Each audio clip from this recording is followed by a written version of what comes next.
User in your channel started recording. Welcome to the iRacers Lounge. I'm your host, Mike Ellis. iRacers Lounge is a podcast for the iRacer where we talk all things iRacing in a casual setting. Joining me are the usual characters Chris Scales, Mike. David Hall, I think I'm going through a second puberty. Greg Hectus, I'm back. Mason Stiver, Hey, Tony Groves, evening, fellas. Tony Rochette. Hey, everybody. Big group. And special guest Logan Clampett is back for our fourth time visit. Thanks, Logan. You're welcome. All right. Well, yeah, like I said, fourth time, and I actually went and looked. You were on episodes 36, 46, 64, and then today's episode is episode 165. So it's been 100 episodes exactly since you've been on, and that's kind of cool. But let's learn more about you and introduce our audience to you a bit more. Um, First of all, tell us about what brought you to iRacing initially and how did you first hear about it? So I heard about it from a friend in around late 2012, and he was like, "Oh God, this guy won $10,000 from playing a video game, which was Ray, I think, at the time." So in 2013, I finally got it. I got just a cheap like wheel and pedals for like $30-$40 like together. And I just kind of enjoyed it. I didn't really like know what like iRating or safety rating was at first, so I just kind of had fun with it. And now we're just kind of like right here. All right, yeah, that's a long journey for sure. Tell us about what type of wheels, pedals, and hardware do you run? As far as that goes, and how many monitors are you using VR? So right now I have a G29 wheel and pedals. Nothing special like a Fantic or anything. Just something I could drive with and be semi-competitive with. And I also have a GTR kind of like rig simulator type seat. And I just actually recently, it's almost I think it's been like 7 months or so. I've had triple monitors. I've been racing with triple monitors lately, and it's actually helped quite a bit. Interesting, yeah. So that triples, you say it helps quite a bit. Is this that situational awareness about what's going around you or the peripheral vision? You're still looking to the apex, right? Yeah, for sure. All right, cool. Uh, and what is your most memorable moment in iRacing so far? So back in October, I won a thing called the Mazda Hot Lap Challenge, and it was against 30 drivers, and they put us all in a race at Daytona road course. So and it was obviously with the Mazdas MX-5s, and it was I think a 15 lap race or something, and the winner got a free trip to the Rolex 24 in January, and I won the race, which was super awesome. Waited a couple months and went to the Rolex 24 with my dad, which was just super awesome. It was just like just super unrealistic. I just couldn't believe I was in Daytona, for the Rolex 24, and we were special guests of Mazda and everything. It was just an awesome trip overall. So that race right there is probably my biggest win and most memorable moment. Yeah, definitely with the prize. Yeah. We saw your picture you posted. You were in the flag stand at one point during the race, right?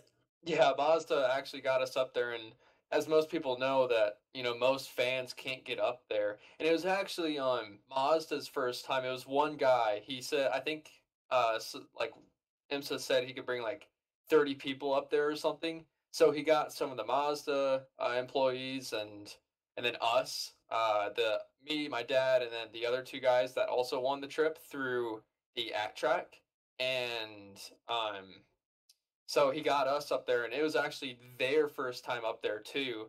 So it was a super cool experience for all of us getting up on the flag stand. It was just absolutely surreal. Right. All right, that sounded like fun.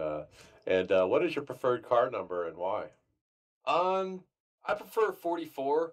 I mean, I've raced with it for I think since 2014. My friend and I we created this team, and I think he was number 4. So I just like kind of just like doubled the number, and just kind of kept 44 for the rest of my iRacing career.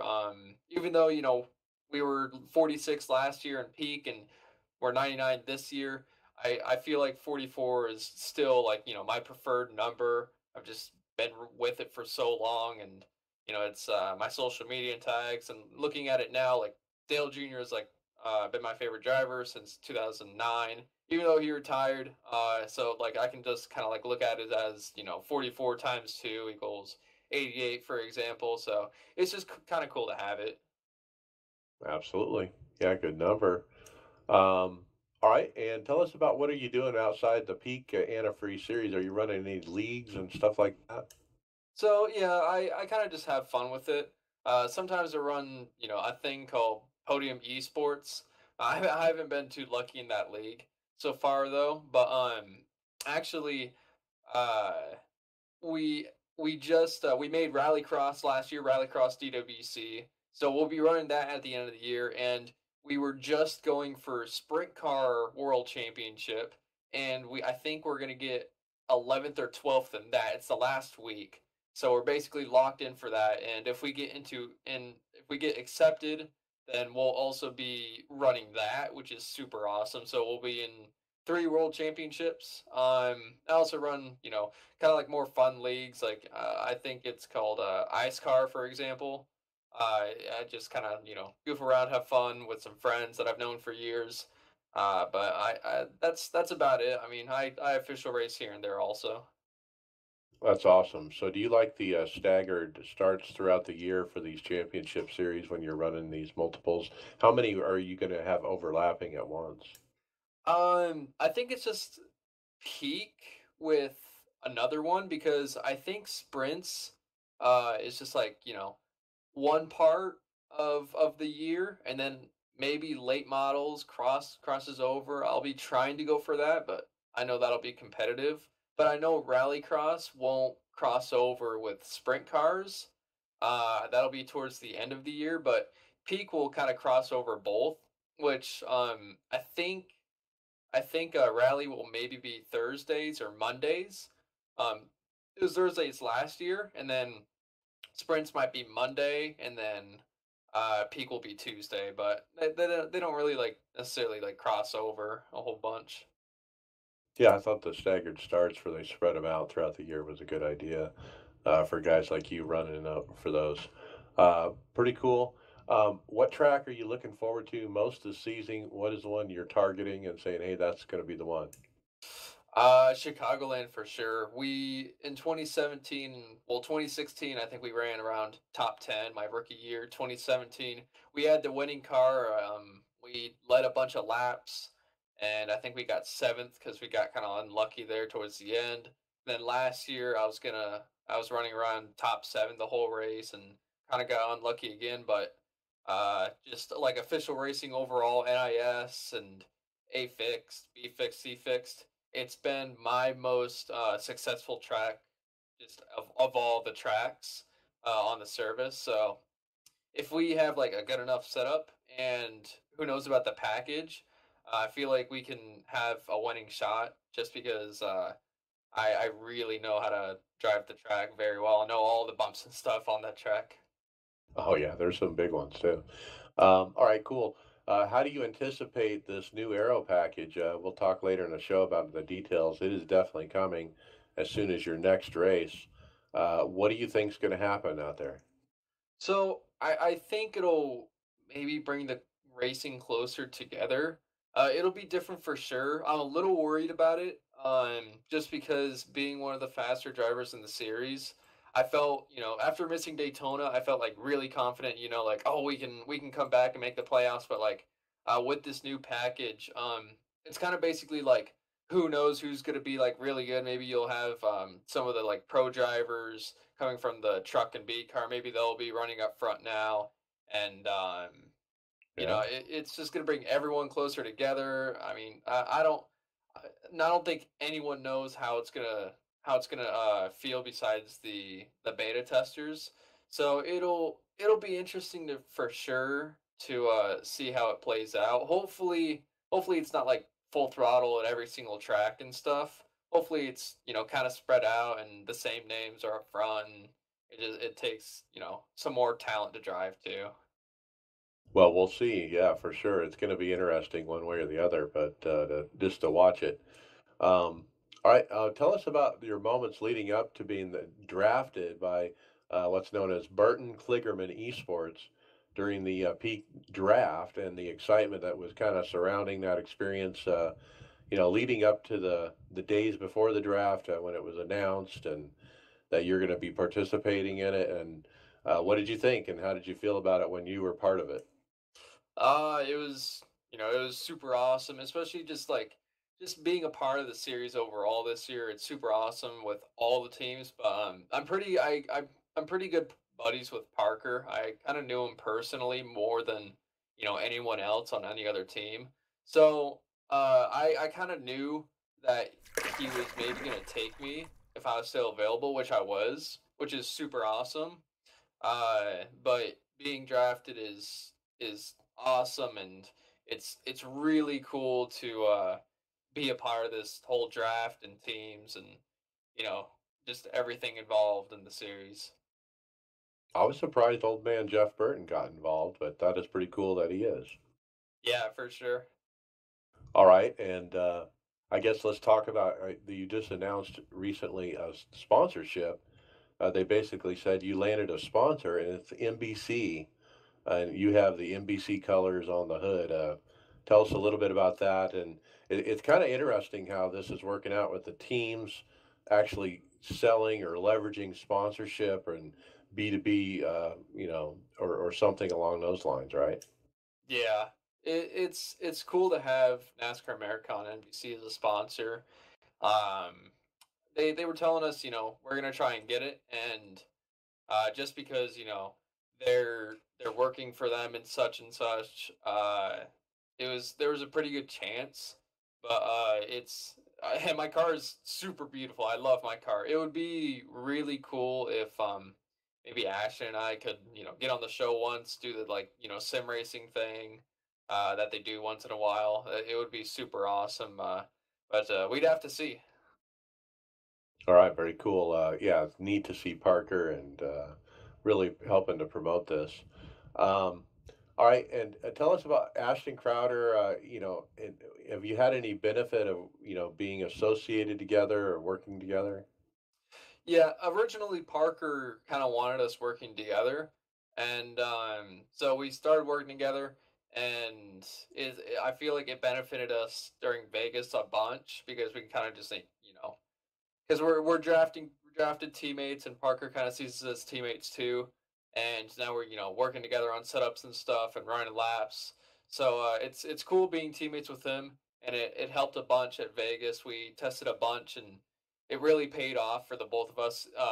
With him being his rookie year, a P12 isn't bad at all, and me challenging for the win and leading some laps, getting a podium, it was super cool, and we're already up to 17th in points. I think we're 27 points behind the playoffs, so it's awesome so far being teammates with him, and I'm looking forward to the next race working together with him. Absolutely. Cool.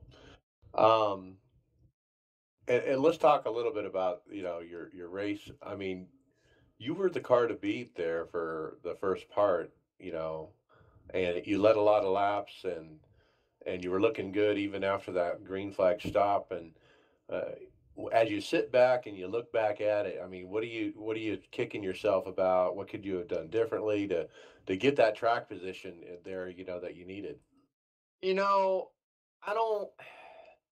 We were just lacking so much long run speed, and being up front, in that position, there's not much you could do besides maybe the last pit stop, because I took less fuel. I probably could have. I think I took like 14 gallons. I probably could have taken 10, and I loosened it up a little bit, but I should have loosened it up more. I was catching Luza and Novak a tenth a lap there towards the end. 'Cause there was like 10 to go at the restart, and I caught them quite a bit, and then it just kind of started to even out. User in your channel is Once it recording. once it started to like tighten up. So I wish I could have loosened it up a little bit more, but that's about it. There's not much I could have really done. I couldn't have, like uh waited waited to like pit or short pit or whatever. I think we were top 3 at max, just because we were kind of lacking a little bit of speed, 8 to 10 laps at the end of a fuel run. Yeah. Well, I got to tell you what, I was very impressed with your run. Being the first race out, and what happened with Daytona and stuff, and man, you were just nailing on it, and that's really got to be a relief to come out of the box that strong, and have a good solid point start. To get the points rolling here. You think you can get there by the end of the season, with a bunch of top fives like that? I think for sure I can probably get up to I think 10th, if I'm really consistent. But once I get to the top 9 with like Busa and Keegan, Novak, Jimmy, Luza, Conti, all of them up there, it's going to be a little more difficult, and they're gonna maybe have some bad luck for me to catch them. But for sure, I think if we score even like consistent top 10 finishes, we can possibly get up there towards the end of the season. It's super awesome to get a podium there, especially my first race, and get some TV time towards the beginning. It's disappointed what happened to Daytona, but it's a learning experience. But yeah, super happy with our finish, and hopefully we can get some consistent finishes. Hopefully the aero package won't you know play that big of a role. Um, so hopefully we can get up there. I think we can. Okay. Well, yeah, I think you got it in you. Could be a championship run this year for you. You're looking good. So, we know about Ashton Crowder and Burton Kligerman and all that, but tell us about the real team behind the scenes, so to speak, that supports you. You have people that are with you while you're racing. You have a spotter. You have a crew chief. You got a team that provides you a setup. Tell us about that a little bit. Who are those people, and how do they help you? So kind of like I said earlier, Asher and I like just started kind of working together on setups. Also, like we're both setup teammates and drafting teammates. That's great. So we have other people running for Road to Pro and stuff, like Justin Lisenby and Jason Jacoby. I know Tanner Tallarico is Ashton Spotter, Thomas Keene, and JD Laird. My graphic designer is my spotter. It's awesome having him up on the box. He motivates me pretty well during the race. My worst finish so far with him is 6th from last year. So it's super awesome working with these guys this year, and I'm really looking forward to it. All right. So yeah, it's all starting over, and very cool. Well, thank you for coming back, fourth time on the show, and I think I recall that you were getting like wins every time you came on our show, and that's why you were coming back, and so maybe that'll keep that streak going. Yeah, for sure. Thank you, Mike. All right, let's get into it, topics, but first, let's talk OBRL. We do sponsor the iRacers Lounge podcast is sponsoring the OBRL new Monday night ARCA series, and it finished up. And so I'm going to read what happened here. The championship round happened at Chicagoland. Started out with Jason Swan on the pole, with over 37 drivers entered for the race. Gail Brooks gained 25 spots to win the Hard Charger Award. There's only 2 cautions in this great side-by-side, sometimes 3 wide racing. Greg Hectus battled to the end, winning not only the race but the coveted championship, $100 in cash. That's 127 loonies for all your Canadian listeners.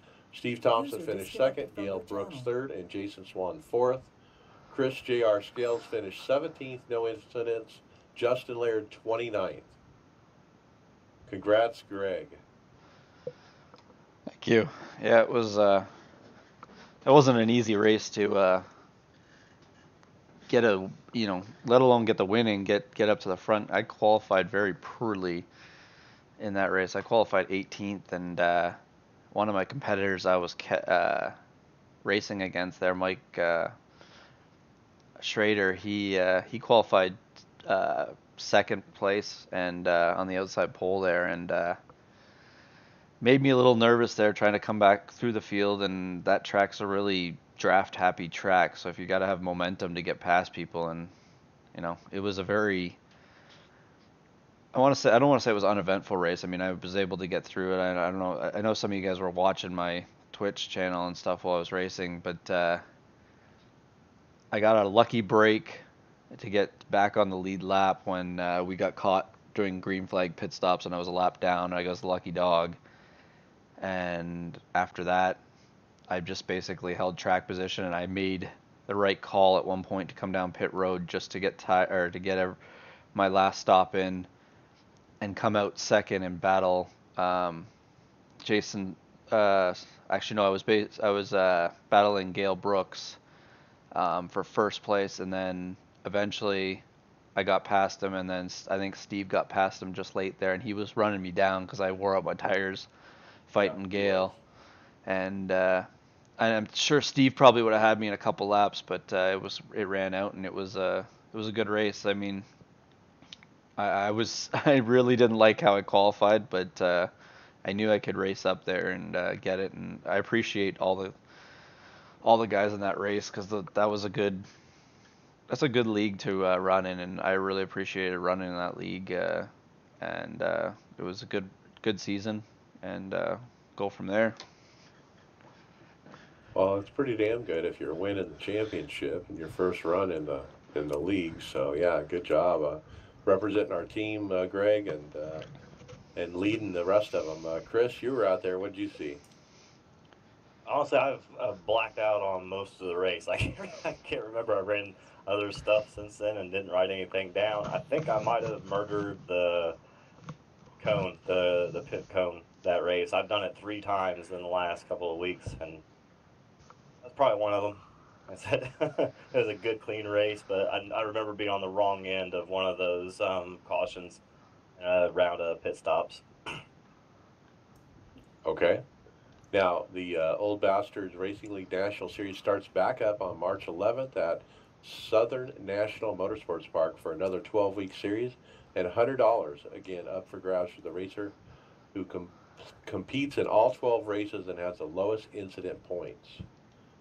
And so with that, we do conclude our sponsorship of the OBRL Monday Night Series. It's been very good working with Steve Thompson and his team over there. They were an absolute pleasure to work with. We're just taking a break from them briefly. The idea here is to give opportunities to other leagues to get involved with iRacers Lounge. And so if you know a league that may be interested in being showcased on our show, let us know. Contact Brent McCoy. I definitely want to thank Steve again real quick. He did an amazing job over the 12 weeks of promoting the podcast.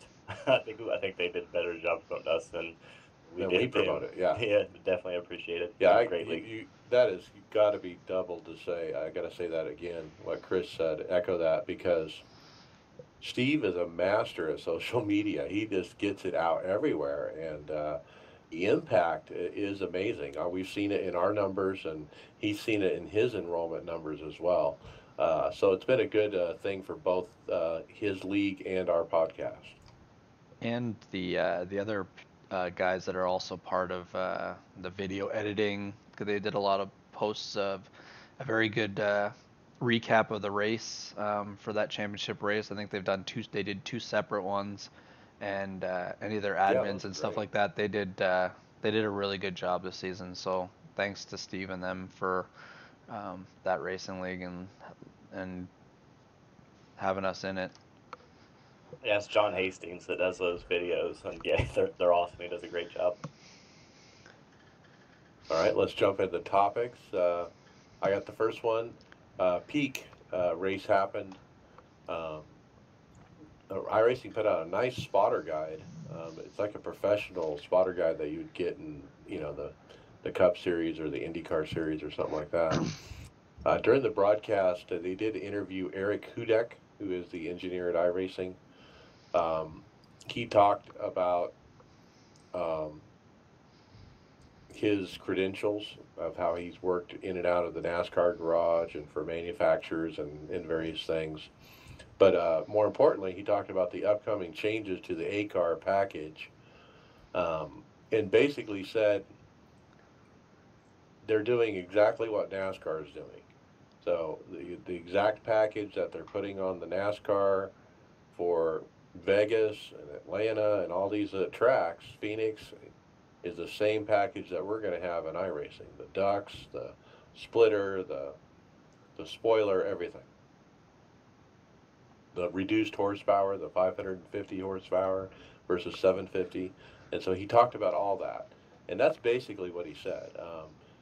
He didn't give it any more details, really, more than that, but it was kind of nice to have him on as an interview at the beginning of that race. Mason, you watched the beginning parts of this. What do you think about the racing?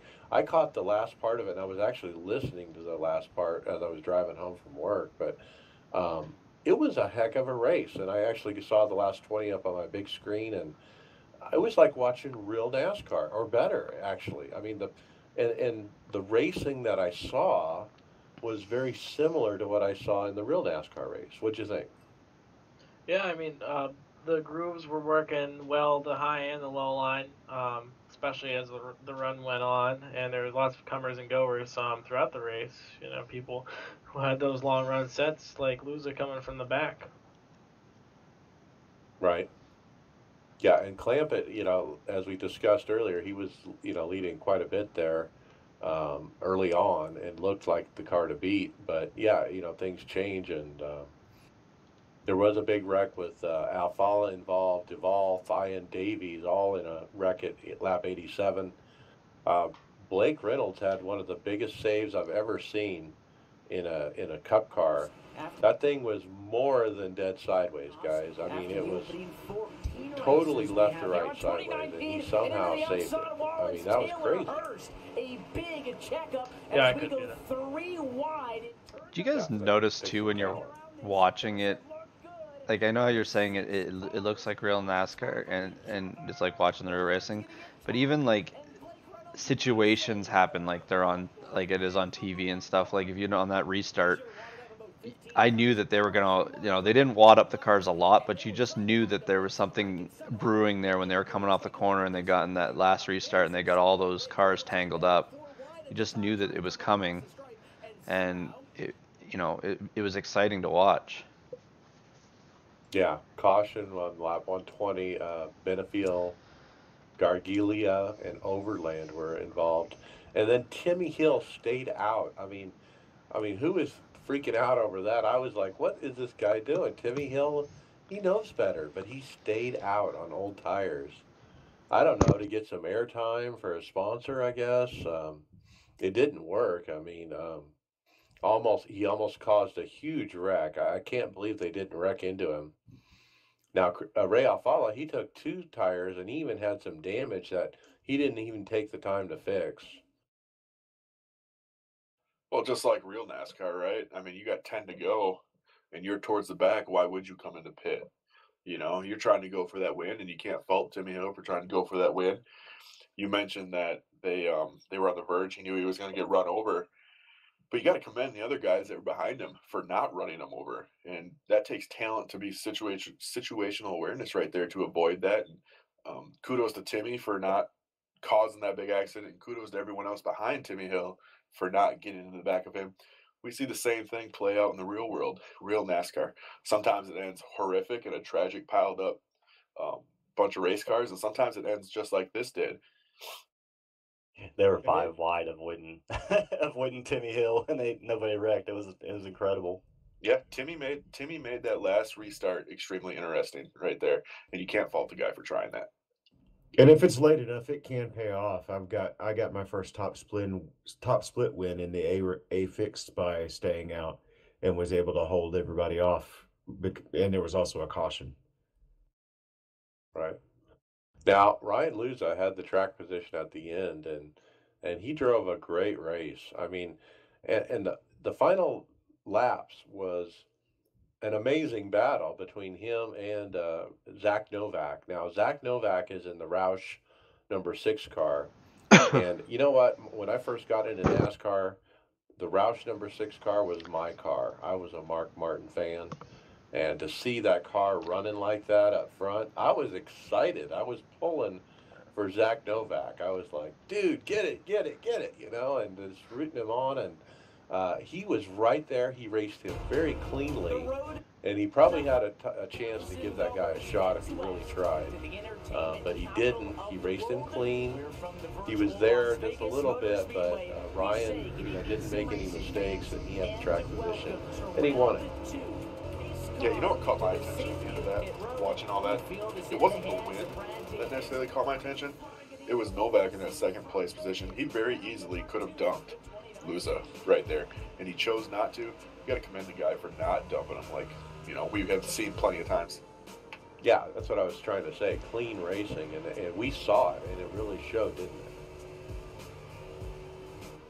Yeah, and okay, so at the end of the race, I was on Twitch. Some of you guys were watching on YouTube, but I was on Twitch, and the end of the race happened, and then halfway through the cool down lap, Twitch froze. Stream gone. I think, Brent, you saw it. Stream went down as well. But YouTube kept on going, I guess. Yeah, I'm not convinced that it was iRacing or the broadcast producer's fault. It very well might have been. I just might not have read it. But I read around that same time there was several different issues with other streamers not related to iRacing that all went down too. So it very well could have been related to something outside of iRacing's control. Right.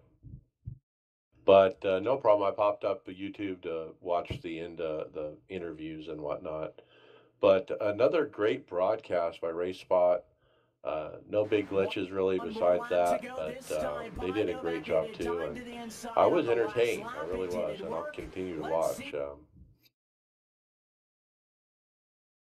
Let's see, Junior Motorsports, they put up an article on jrmracing.com about Mike Conti finishing 8th. Brad Davies got the pole. And they're doing a nice little recap with a quote from each driver, as well as a tweet from Mr. Dale Earnhardt Jr.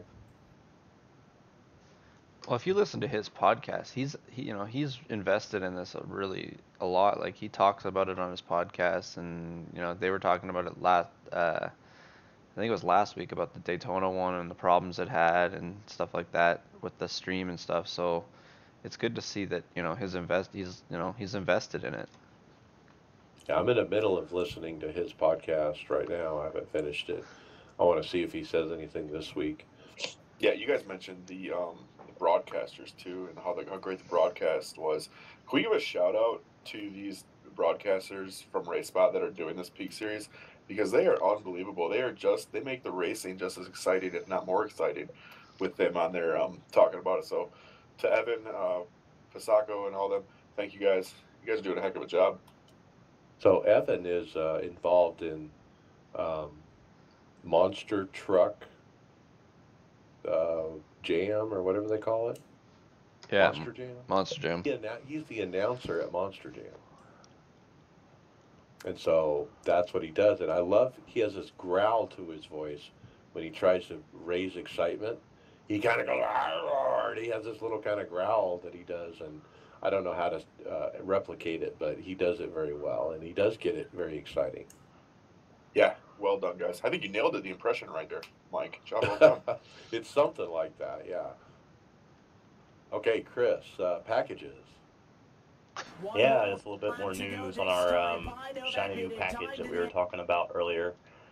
All of us wondering when it's going to get here. It looks like it might not be next week during week 13. We had a forum post. Tyler Hudson was answering another iRacer. He said, I know testing is in full swing. All I know is testing is in full swing to try to get the new aero out as soon as possible. I think it's safe to say the goal is March, but the data is very limited to come by, so I wouldn't be surprised if it's released in a patch so we could accumulate more data. It sounds like maybe not next week, but hopefully before the end of the month. And also there was a couple of tweets by Steve Myers. He said, good news for those that still want to run the 2018 physics. The Chevy SS will not move to the 2019 package, and eventually the Fusion will join it. So once the new Mustang comes out, the old Fusion will not have this package either. So you can run the two old cars from last year, and they'll still have the current package. Man, they don't. They're leaving out Toyota though. That's a bummer. Yeah, you'll probably have to wait till a new Toyota comes out before they can stick the old one in that. Yeah, They'll- they'll have to come out with the Supra. Well, the Supra will be coming soon. I'm Yeah. sure it will be. I bet you they switch over to Supra in the next 2 years in the Cup Series. I'm glad that they're preserving this version of the car though that we can run with if we hate this new one. You know. Now, Yeah. I'm a little, sorry, I'm a little confused by this. So he's saying that, they're trying to figure out when it's going to come out, if it's going to be in a patch or something. But yet they're already saying that 2 weeks from now that they're going to have it in effect for the Peak Series. So obviously it's got to be, next week at some point, right? So they can have time to test with it. So I read into it as they definitely have said it's going to be there for the Peak race, which is the following Tuesday. But they didn't specifically say it'd be out on the build on Tuesday. So that kind of reads to me like maybe it'll be out later in the week, like maybe Friday or Saturday or something like that, or sometime before Tuesday. They got to give the guys some time to test with it. 10 minutes before the Friday open race. That's when they'll launch it. That would be bad. It's going to be crazy. I mean, how are we going to handle setups? Are there going to be fixed setups to use? What's going to happen with the paints? Are the paints even going to work? I've heard conflicting stories about that. Will trading paints have to be, reprogrammed? Yeah, I don't think the old paints will work because Hudak said in the stream it'd be a bigger spoiler, a bigger splitter, some little changes. I would imagine maybe you'll get lucky enough that you can use an old paint and just adjust a couple little things here and there. So it just makes it even more, because even every time this happens too, Trading Paints has to go through their updates to get it to all work. So even that's going to be another probably process as well. Yeah, trading paints usually gets theirs done relatively quick, within a day or two. Let's keep moving. Tony, slinging mud for fun. Well, that's what we used to do. And coming in Season 2, we'll be slinging mud for points, apparently. Looks like they're going to put the Super Late Model Series to a C-Class with the World of Outlaws Super Late Model Fixed Setup Series. They plan on running the series every 2 hours opposite of the Open Super Late Model. And without heats, they figure most of the races will be around 40 laps using the standard iRacing track-specific setups as the fixed setups. And with a max field size 18 cars. Now, they sounds like this is going to just be a trial run to see if they can boost the participation on it. And if they can't, they'll revert it back for Season 3. But if they do get the participation up, like what they're hoping, they're going to consider doing the same thing for the World of Outlaws sprint cars come Season 3. So, will people not run this because it's official versus it's not official? I mean, that's really what they're doing. They're switching it from one to the other. Yeah, I don't know. I could see arguments for both sides of the coin, really. For me personally, I love that we have a separate dirt oval that's separate from my regular oval. iRating, and so I don't care about my dirt oval number, so I'll just run whatever, you know. And so if I had this car, I don't care if it's official or official myself. I guess I would run it either way. Yeah, but I know there's a lot of guys out there that pretty much that's all they do is dirt ovals. So that I rating for them is a little bit more coveted than it would be for say you or I, where it just it don't matter. My main focus is asphalt oval. So yeah, it's a stepping stone. I see it as a good thing. Sure. Yeah, fixed. You know, that brings in new people with fixed. A lot of people are afraid of open, you know, if they don't know what they're doing. Yeah, that'd be me right there. Well, let alone just running the car, but. All right, David, final reminder for the 2019 12 Hours of Sebring. All right, endurance racing fans, it's here. 12 Hours of Sebring. This is I'm excited for this. It's turned into one of our or turned into one of my favorite tracks. It's going to be running 2 time slots this weekend, basically kind of an Aussie Euro time zone, starting Saturday at 0100 GMT, which is 8 p.m. Eastern Time. Time slot 2 will be Saturday at 1300 GMT, which is 8 a.m. Eastern. I'm sure that's the one we'll be running. It's at Sebring International Raceway. You have to have a D license with 4.0 sim. The sim date is going to start at 10 a.m. in the morning on March 2nd. And I've driven here at night. It's pretty fun. It's not like Daytona. There's some parts of the track that are where your headlights only. It's not all lit up. It'll have 30 minutes of warm up. Qualifying is attached to the race. It's solo and it's 8 minutes, and it's for 12 hours. The weather is dynamic. Splits are done by iRating, and yes, it is a team event. Incident limit of 120 with a field size of 55. It's this standard IMSA car classes. So you have the C7 Daytona prototype, the Ferrari, Ford, and Porsche GTE class cars, and the Audi and Mercedes for the GT3 cars. And on a side note, they did go ahead and post, they experimented with allowing somebody to run multiple accounts to be able to run a race by themselves, and they decided it wasn't worth it and have disallowed it. So you can still do it, but you'll get a DQ at the end. Correct. Right. So it's allowed, but you're not going to do it officially. So if you recall, they allowed that the last time as a one-off to see how it worked, and so they decided they're not going to do it. Is what they're saying. The other thing is the incident limit was 100. They changed it to 120 recently.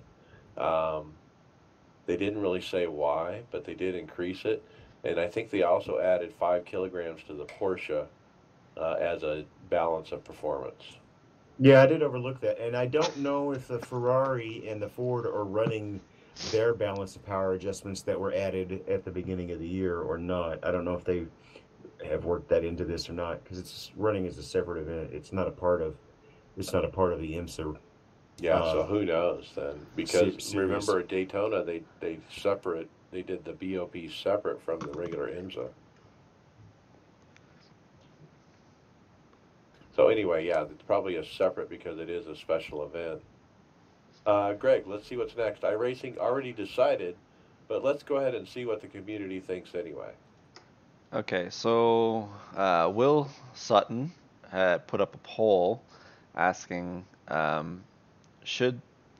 if races aren't going official, should iRace or AI be put in with the race to, so people have something to, go and race around the track with? And I guess it looks like iRacing got it right, because it said most people are saying no, they don't want to accept it. So I don't know, what do you guys think? This is not a huge problem, the NIS series, but some of those lower down ones not going official. What do you guys think? Well, I don't know. I mean, I'm kind of on the fence on this because when I first heard about AI, this is how I thought AI would work. My initial reaction was, oh, it'll be a field filler. Okay, we'll get 40 car fields no matter what. Like today when I ran NIS, Our field was only 28 when it's normally 38, 39, something like that. Somehow it split it into 28. I have no idea why. But wouldn't it be cool if AI filled it up from 28 to 40? Why not? I would be okay with it myself. But as you said, 86% voted not to do it in this poll. I think it'd be good for especially some of the series, like you get a weird week in the Cup car when there's no NIS or something, and you just need to fill in a couple spots to make it. Like Rockingham, for example. Like I had trouble finding an official A car race there in the open set, so it would have been nice to have just that AI to kick it up to the 6 mark. Well, it's not going to make it official anyway, is it? 6 is You official. have to have 6. Yeah, but if It's you so- only have 4 actual drivers, would they add the AI and then make it official? Right, you would add 2 more, and then it would be an official race. That's what the poster Will Sutton is saying in his post. Hey, if you had 4 for an official race, let's add 2 more and make it official. Now my other So- question is, sorry Brent, you can go. So iRacing, the purpose of it is to see how you are against the best in that race at that current time, correct? So how can you justify saying you beat the best at that time if you're going up against a AI, computer generated individual? It's the same for everybody. Well, and the other thing is to add on Brent's thing there, you might have to have a separate, how they have separate road and oval I ratings and safety ratings. You might have to, add the AI in and say there's only 3 drivers in the field and 3 AI, and you gain a bunch of I rating. If somebody, someone like say at like the middle of the night that just only races in the middle of the night, it was able to win every race and was gaining a ton of I rating. Maybe it shouldn't be put in the category of normal oval I rating or road I rating. Maybe AI should have I rating. Yeah, so I don't know if it would work. Well, but yeah, because of the difficulty thing. Because where do you set the AI at? If you have a race like that race today, let's say it split twice, and that's why you had the odd number. You don't want to set the AI too easy because you'll be running over them, but you don't want to set them hard enough that they're beating the field either. Interesting. It just exposes. Sorry, it exposes. It changes the game. I mean, it really just changes the nature of the official series racing. yeah, takes out the complete human aspect of that race. You know what I mean? Because you're only going against 4 people instead of the competition of that 6 or so. Yeah, that's a good argument for it. But it will be Yeah. separate. You won't be able to do this. You'll be able to race by yourself. You won't be able to race with your friends with AI. You'll be by yourself with AI. And that will be the only way you'll be able to use AI. Now, something they might be able to do that might be neat is maybe an official series specifically designed to run with AI, or something similar to the Mazda Challenge, where it's something designed to run with the AI, and that's kind of a part of that series or feature or special. I'd like to see them open it up and host it where you can host a race with real people and AI mixed together. And so you and your friends could, if you had 10 friends and you wanted to run a 40-car event, you could run 30 AI with 10 of your friends. That would be cool, as long as it was hosted and not official. And then keep official for just real people, like Brent's saying, the human aspect. It would have been nice to have some a lot of AI cars out there when we ran that Daytona race, and everybody except for like 3 people left. All right, let's keep moving. Chris, when is old too old? Yes, this is a poll on the forums based off of Alex Horn's post about the reasons why the DPI is not being updated regularly. And the poll is real simply, when is old content too old? And the options were 1 to 2 years, 2 to 3 years, 3 to 4 years, or 4 years and older. And surprisingly enough, 70% said 4 years and older, overwhelmingly, are okay with driving old stuff. Some of the post on, or some of the posts on the forum post, a couple guys pointed out that it's too old when people aren't racing it anymore, and I think I kind of agree with that. If it's not being raced, then it's too old, whether it's 6 months or 4 years. I think that's the problem with the DPI. I think it's always old, basically, because they're changing the thing so much in real life. Well, the Corvette we have is 4 years old. The HPD is 7 years old, and that's what surprised me. Is like, wow, 7 years old for the HPD. That is a long time, and maybe we do need an update for that DPI. It's really frustrating in IMSA having that DP out there because it's too close to the GTE, and if you get a low skilled DP driver, it's chaos when they have that stronger car but can't outrun the top GTEs. All right, let's keep moving. Tony, we got some updates to the stats now that we're a couple weeks into the season over at iRacingStats.com. What do you see? Well, not surprising, but if you look into the oval series there, yep, it's definitely the NIS series is just killing it. Open um, seems to be more popular than fixed, and that one kind of surprises me a little bit there. Um, and then followed by with quite a drop down in with the C fixed and the B fixed, respectively. Um, but we're talking like A third, that's yeah 25%. that's Yeah.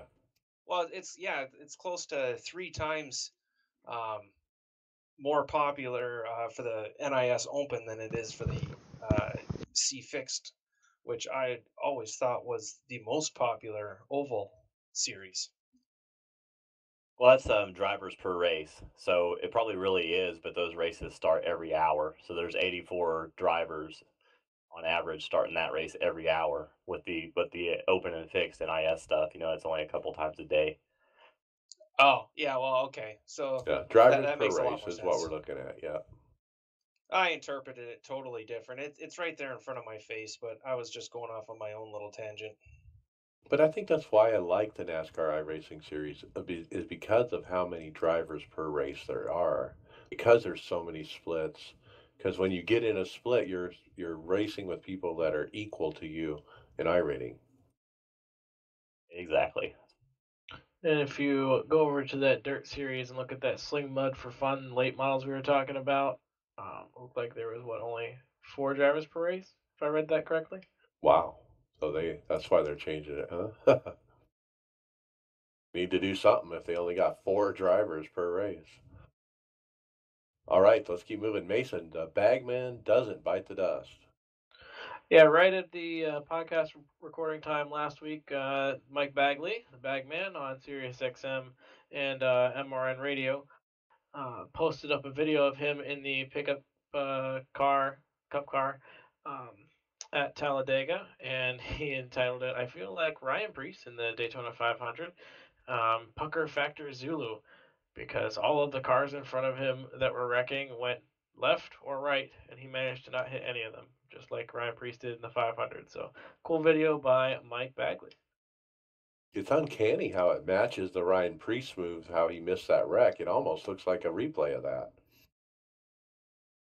Sir, just hold it straight, and hopefully it'll go away from you. All right, next up, Doug Hunt Jr. on the forums reminds us that about eNASCAR.com, and they've updated the site with their power rankings heading into Vegas for the Pete guys. So check that out. Greg, dirt updates are coming. Now, I'm not familiar with some of the stuff here on the dirt. I'm not a huge dirt guy, so Steve Reese had posted a little bit here on the fact that there's some updates coming to the car. Do you want me to go through them, Mike? Just like quick ones I don't here? think we need to go through them. I think the idea that we wanted to bring out here is, hey, there are changes coming to the Dirt Oval Series, guys.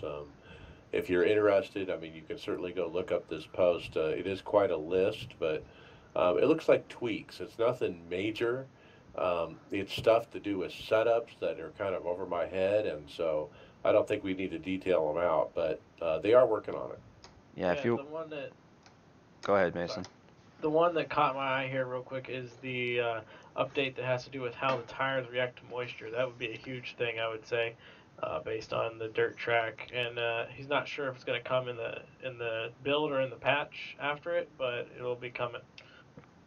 The thing is that probably that tires to the moisture thing has got to do with future stuff that they're doing down the road too. That's got to do with tire models and stuff like that. If they're adding weather and stuff in, so that's just another part of stuff that they're probably trying to create, right? Well, yeah, with the dirt side, you have to chase the moisture on the track to get your traction. So that's right now what they're trying to get at least in the dirt series. Tacky versus slick, yeah. Yep. So anybody that wants to look this up, the thread's called caution laps / fuel burning or fuel burn. Yep. All right, Brent, a Road to Pro tracking sheet. This is pretty cool if you want to keep track of the Road to Pro and the draft, all the peak series and everything. Nicholas Morrissey, an iRacing member, created a spreadsheet containing all the information for the Road to Pros, the teams that they're on, the peak, part of the peak organizations that they're a part of. And it's pretty cool to see if you want to check it out. It's a Google Drive document, so anyone can go in and see it. Just check out our show notes, and it'll all be right there. I thought what's neat about this is you could see all the different peak teams and how many drivers each one has. Dead Zone Racing has the most with 8 drivers. And there's 15 different teams that are represented here.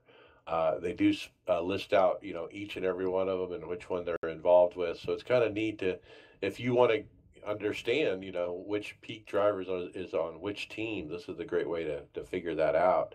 And then it also, references the Road to Pro guys that are involved with Road to Pro.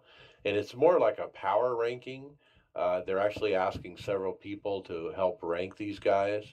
And so if you scroll to the right, you'll see there's all kinds of information. So, all right, Mason, funnest car ever.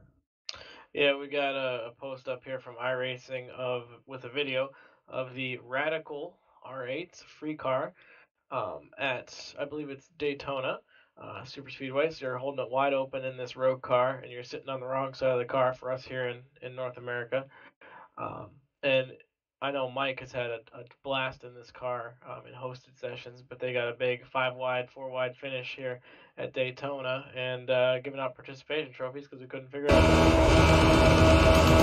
Crazy, and I'm glad iRacing picked up on how awesome this car is. And you're right, we've been running this and hosted a bunch in the late evening. Somebody's been putting up rooms, and they fill up pretty quick. And it is a blast. I think it was Darlington. Dude, you're running down on the flat, not up on the oval, because that's the fast way around the track, or one of the fast ways. I mean, literally down on the flat. And you're just hauling full throttle around there because it has so much downforce and, 2, 3, 4 wide and all this crazy racing. And you can hold it, and you can even bump a little bit, and there's so much downforce that nobody wrecks. And so it's really fun to race these cars. Really fun. Love it, love it. All right, Brent, something new, sponsored car. Yeah, here at iRacers Lounge, we're proud to partner with Do Work Motorsports. Join forces to compete in the 2019 Full Throttle Sim Racing Cup Series, presented by Real Sim Racing.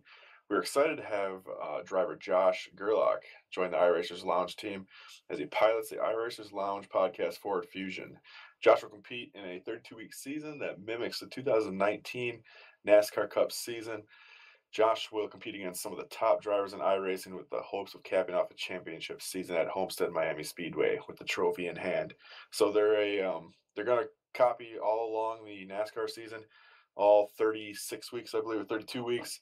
It's going to be a blast. We're proud to have him on here throughout the season. We're going to have Josh join us in the iRacers Launch podcast to talk about his current season and what he's looking forward to. So to Josh, we're looking forward to working with you. looking forward to what Do Work Motorsports can do as a team, as a whole, and watching them grow for the 2019 Full Throttle Sim Racing Cup Series in which he's racing upon. You guys can check out Josh live every Monday on LSR TV, beginning at 9 p.m. Eastern Time. If you want some of the links to LSR TV, livesimracing.com, those will be in our show notes. So, for Josh Gerlach, welcome to the team. We're excited to have you as a part of the iRacers Lounge podcast. Can't wait to see what you do in the future.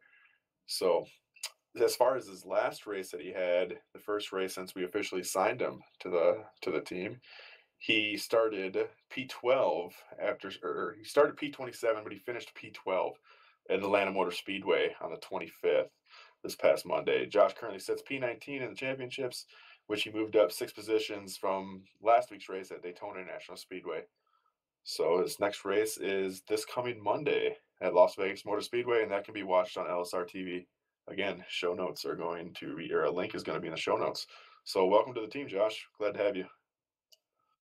All right, something different.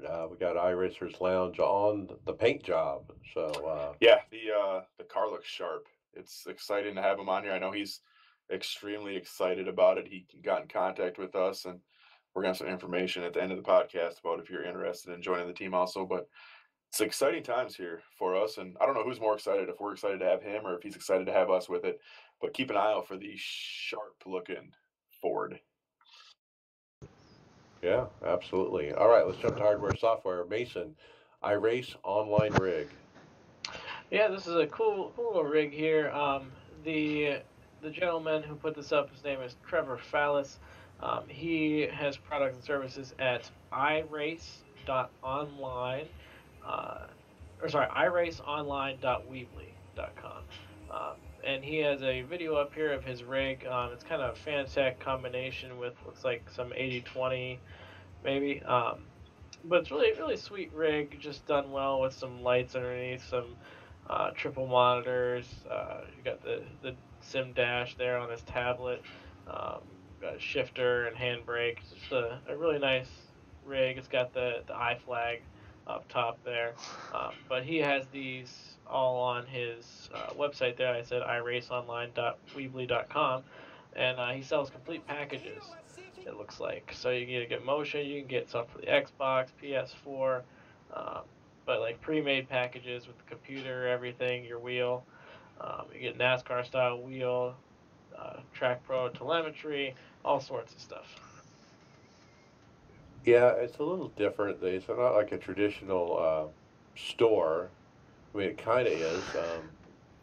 When you go to his website and you click over to store, you'll see you can actually buy all kinds of stuff through him. So pretty cool.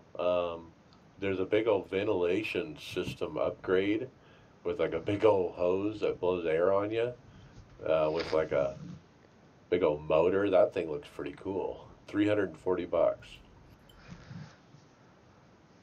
They have a lot of stuff on there. Anyway, yeah, check it out. It's worth, if you guys want to browse around for some neat stuff. They have some little cockpits and wheels and different things. All right, let's keep moving. Chris, tell us about GTX 1660 Ti. Yeah, NVIDIA came out with the TI version of the 1660. Or I'm sorry, that's the 1660, not the 1060. So yeah, new card. Is one of the many. I don't see anything too impressive about it. 6 gigs, 2 HDMI ports, 1 display port, 1 DVI, and clock speed of 1530. And looks like they'll set you back around $280 to $310. $300 video card. And it looks like it'll handle triples, barely. Yeah. I don't know if I was gonna spend $300. I don't know that this is the one I would probably be going with, but like I said, I'm kind of an AMD guy, just kind of waiting to see what their answer is to all this overpriced stuff. Well, I mean, I don't know if does it fit a hole that's needed. I don't know.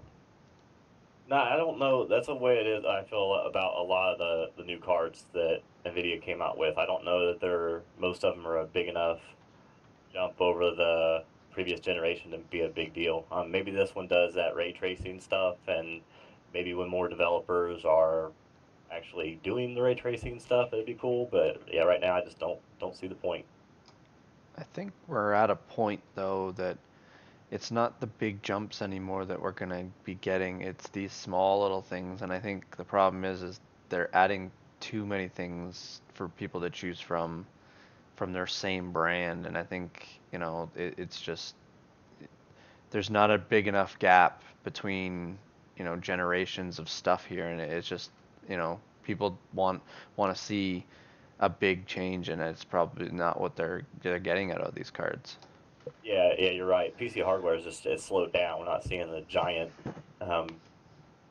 improvement boost that you used to see. I think to me it feels like Nvidia throwing a whole lot of cards out there because nobody's upgrading their cards because they've like you said that the tech has slowed down, and so they're like, Well, well, let's everything's put a CPU limited. yeah. All right, let's keep moving. Podcast Gold. I'll take this one.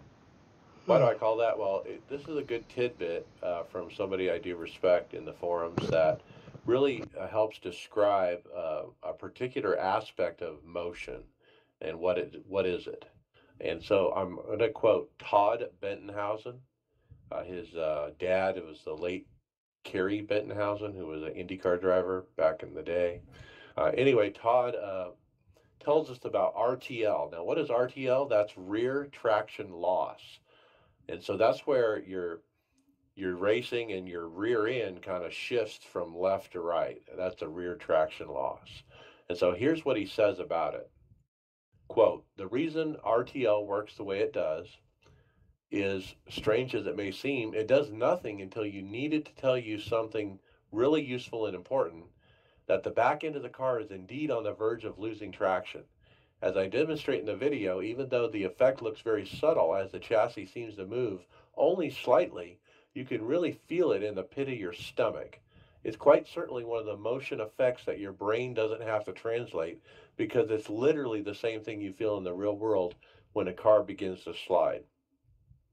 It's intuitive and instant to interpret. When you're driving on the limit, truly at the edge of control, RTL is right there at that time saying, hey, buddy, you get everything out of your car. RTL brings a completely different dimension to dirt racing. I would describe it as entertaining and a hell of a lot of fun. It really does help you make the kind of mid-course corrections that can help you drift with precision and also exit corners and keep the car straighter on the straightaways. It feels like being on dirt. And I just thought that was a great interpretation, discussion about what that rear traction does. I'd love to try it sometime. What do you guys think? So what he's describing is obviously, I'm guessing, I think Mason, a couple weeks ago, you said you had an experience in your actual personal car where you kind of almost put it in a snowbank or something. This probably is the kind of experience he's talking about. You feel it in the pit of your stomach is when you feel the traction loss, and your body tenses up from it, and that's what he's trying to explain here. Like, that would be an interesting thing, because the way we push cars in the sim, it would be interesting to see how you adapt that part to it, putting the car on the edge all the time. Yes, I can confirm there was traction loss. So, if you look at the video, the second one at 7:10 mark, you can see the thing, how it works visually. But you'll see that he's got his rig on basically a big old piece of wood, it looks like. That's on a traction loss device that's kind of shifting him left to right as he's driving.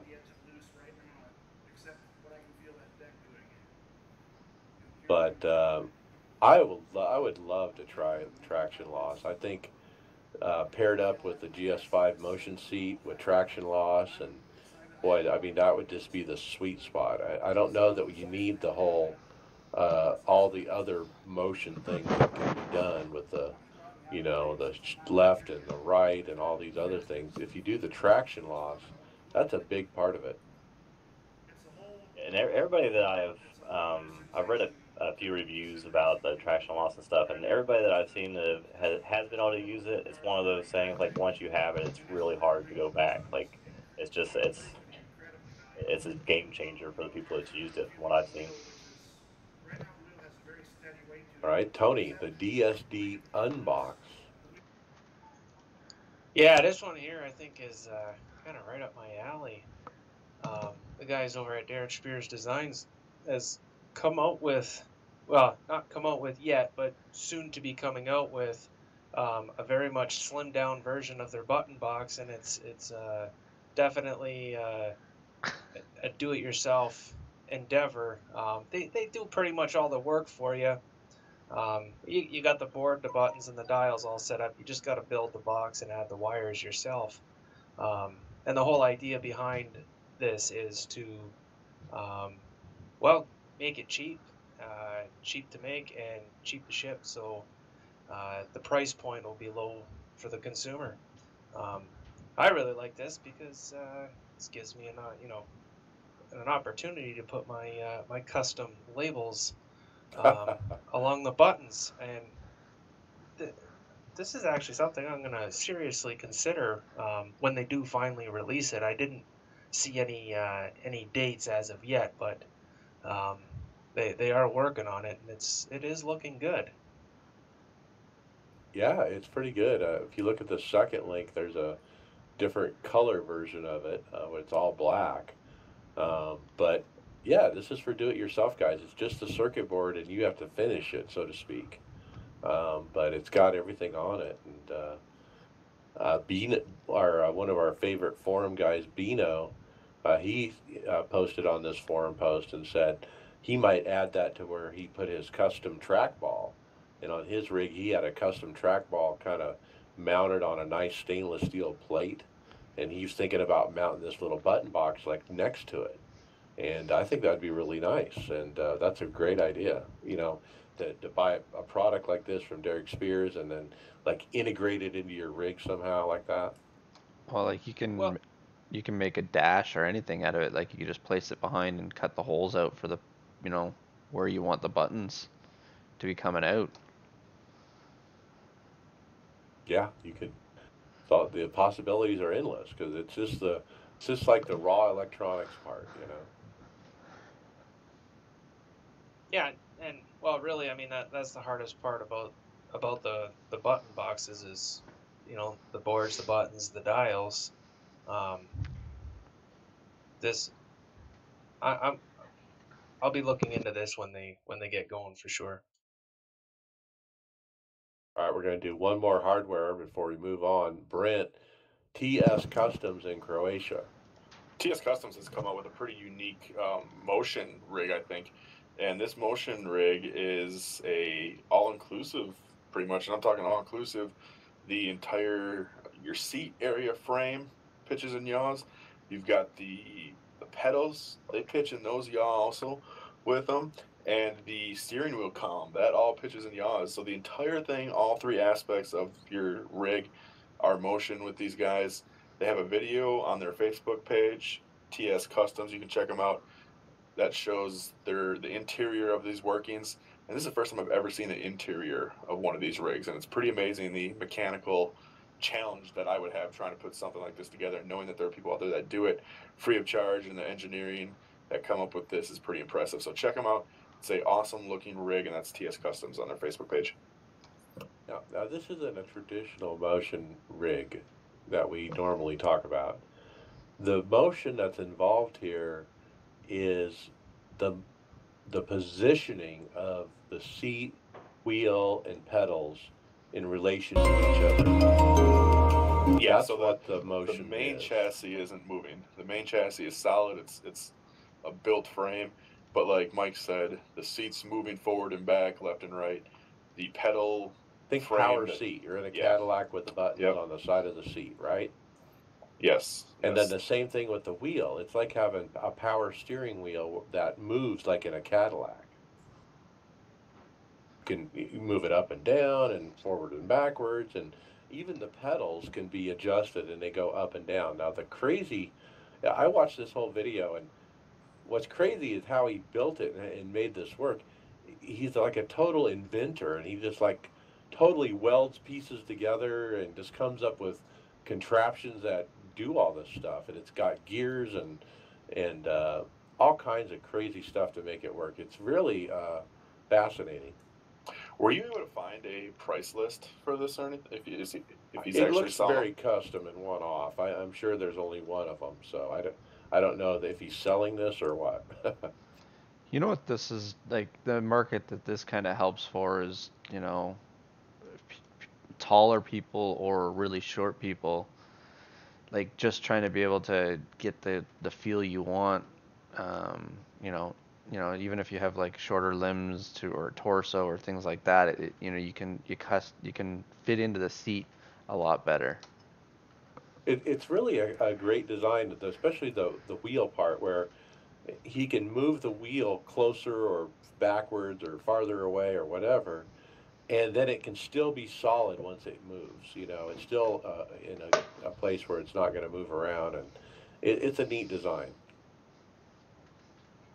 You would never want to do this on a proper iRacing cockpit, though.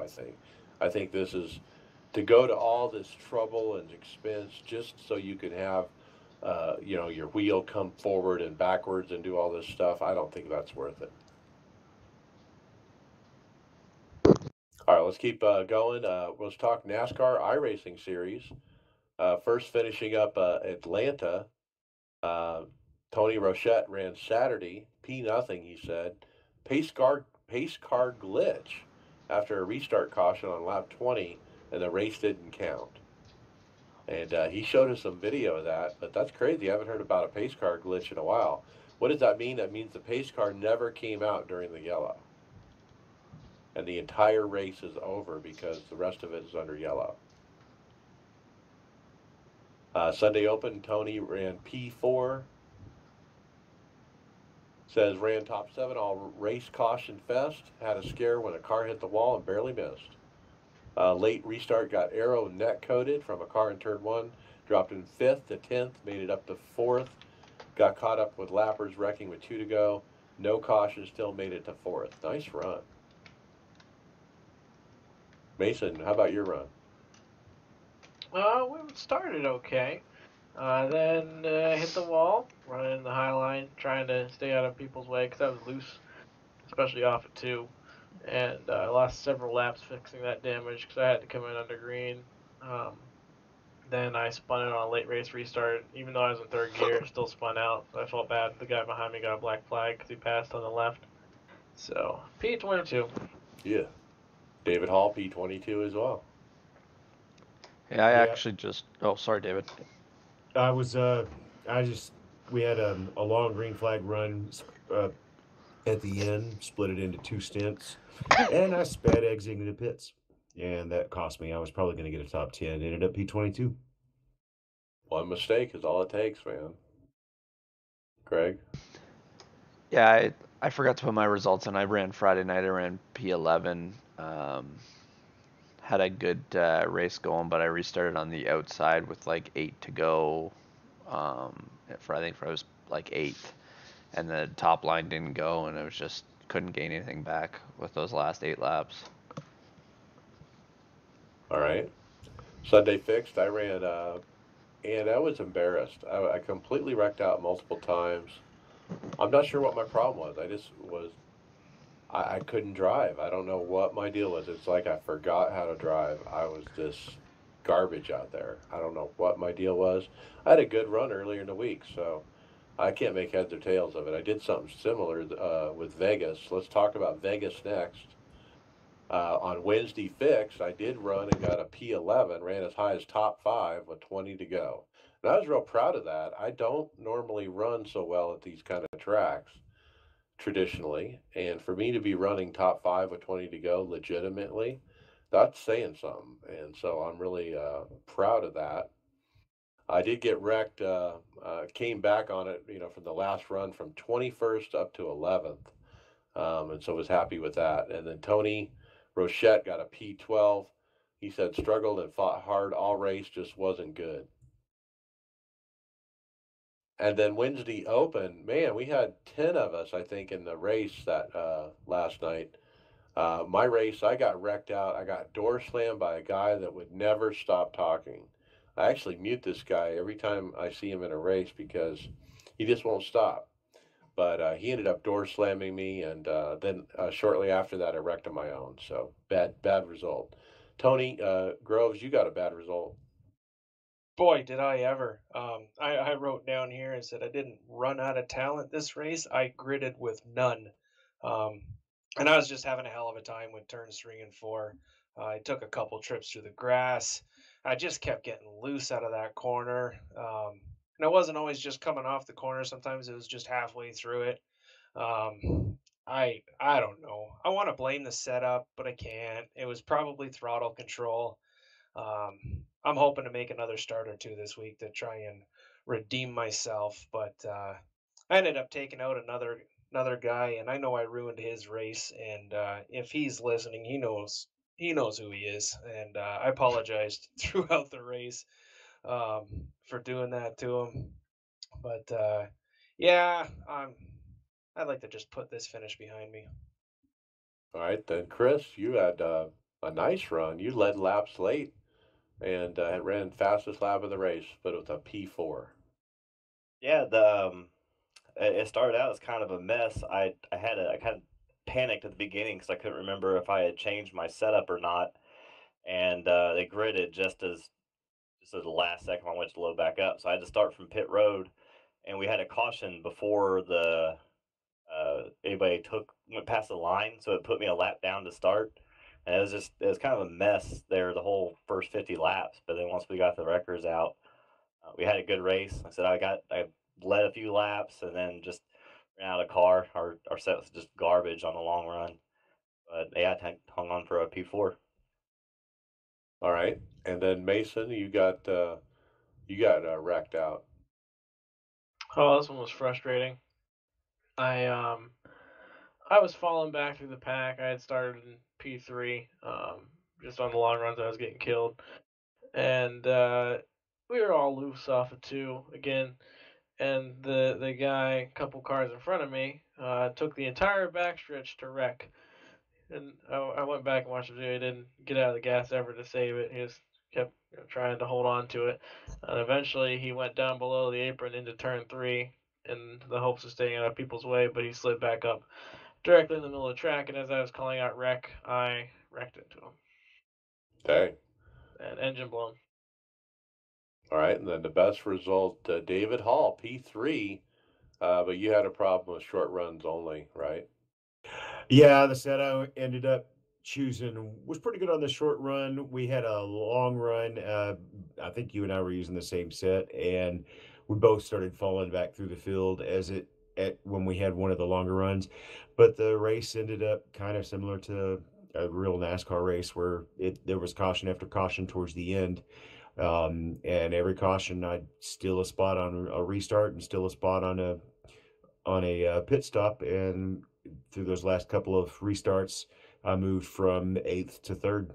I usually like to be a long run guy, but this time having the short one set and being pretty good at restarts and getting a little bit out of them paid off. All right, and then Tony Rochette had a P6, and he ran a set from last year, and it worked out for a P6. All right, Thursday Open, I got a P16. I lost my mind, I guess. I was caught up in so many different wrecks. A lot of them were just in front of me, and I don't know how to miss them anymore. It's just like I drive right into it. I don't know what I'm doing. I just got to figure it out. But I had 20x by the end of the race.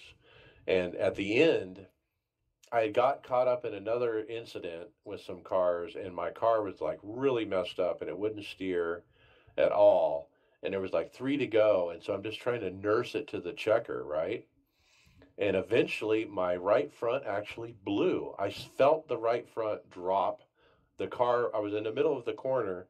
The car quit turning and went straight to the wall, like literally straight. And I just plowed into the wall. And it's, I think I've blown a tire once in iRacing, maybe twice, long ago, maybe like 4 years ago. And so it's been a long time, but it actually happened today. I blew a tire. And then Tony Rochette, P18, his race was horrible. He got wrecked lap one, turn one. Didn't have a hood. He had to do all this repairs, and he did come back out there to get a P18 and just rough it out.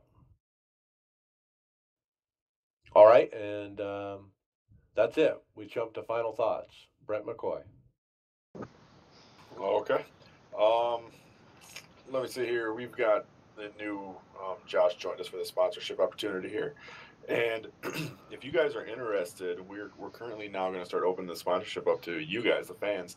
If you guys are interested, if you guys have a league that you want to join or want the iRacers Lounge to be a part of, if you're part owner of a team, if you're a hardware company out there, anything related to iRacing, give us a holler. Shoot us an email at the iRacersLounge@gmail.com. We will forward you some information. If you guys are interested in sponsorship opportunities, we're open to hearing what you guys have to offer. So again, iRacersLounge@gmail.com. All right, thanks, Brent. Chris Scales, final thought. Got nothing. Brain's mush. I've got to go take a cold shower or something, cool off. David Hall's porn star voice has got me all worked up. All right, David Hall, final thoughts. Should I talk like this? No. I don't know what's going on with my microphone, so I'm going to be resetting shortly.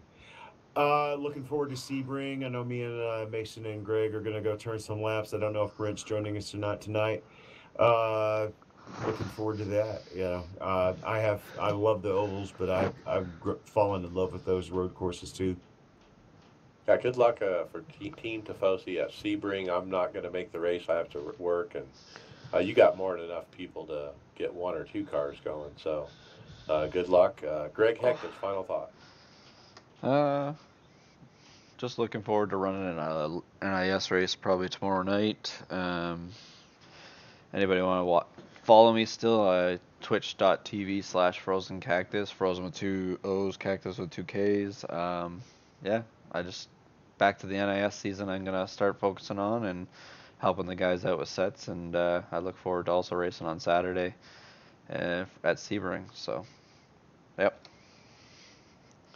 All right, very good. Mason Stiver, final thought.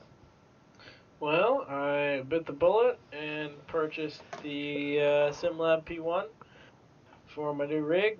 Wow. From Europe. Yep. Teammate Bobby Jonas helped me out with picking the parts and making sure I got everything I needed. And Spending your money. Yeah, I wanted to spend it this time. And I also got from another iRacer on here a button box coming tomorrow. So upgrades ahoy! Wow. Which one did you buy? I believe it is an old Derek Spears Designs Track Boss. Nice. And I purchased a button box from Justin on our team as well. I did forget to mention my Formula V2 from Fanatec shipped yesterday. It'll be here Monday. Wow. All these purchases. Wow. I'm jealous. I need to buy some. Well, that was the free one they sent me because of the back order on the direct drive. It's because you talked to him sexy on the phone, didn't you? Okay. Tony Gross, final thought. Well, I didn't buy nothing. And I don't really plan to. Actually, what I'm just hoping for, and I'm thinking it's going to happen, is my work life and real life is going to slow down a little bit and open up some extra time for me to spend on the track, because after last night's showing, I certainly need it. More seat time, right? All right, Tony Rochette, you're still in here. I don't know if you can hear me. Final thought. Well, Mike, I do appreciate you reading the results for me. You actually did a lot better job than I would. I'm actually excited. I'll be heading my way down to Las Vegas this weekend, so I'll get to see the new aero package right in front of me. So, yeah, I'm running tonight, and all right, well, have fun at Vegas. Bet $1 for me on something and see if we win. All right, my final thoughts. Thanks to Logan Clampett for joining us for the 4th time on the podcast. I think that's the most of anybody, actually. We don't rarely have repeat guests. We like to try to bring in new people all the time because there are so many iRacers out there that we can learn about, and so we always try to keep it fresh. But Logan is obviously really hot right now in the Peak Series. You know, he was the man to beat in this last race for a while, and so why not? And we're trying to get all the Peak guys on, and so good job, Mason, trying to arrange that. If you're a Peak driver and you're listening to me, contact Mason Stiver and get on our show, and let's interview you, and let's learn about you guys. What's wrong with me? I don't know, man. I went to Vegas and Atlanta, and I had a couple bad days and a couple races, and it feels like I forget how to drive or something. But it's really about throttle control coming off 3 or 4 on these racetracks. And if you don't have it just right, boy, that car's coming around. But I keep telling everybody I'm racing with, this is the last time we're in this package, guys. We got a new package coming. We're going to have less horsepower. Cross your fingers. Let's hope it's better. Because it's going to suck if it's worse. All right, with that, we'll see you later. User in your channel stopped Okay, recording. I'm rebooting. All right, we're clear. I think David got that new package. All right. Oh.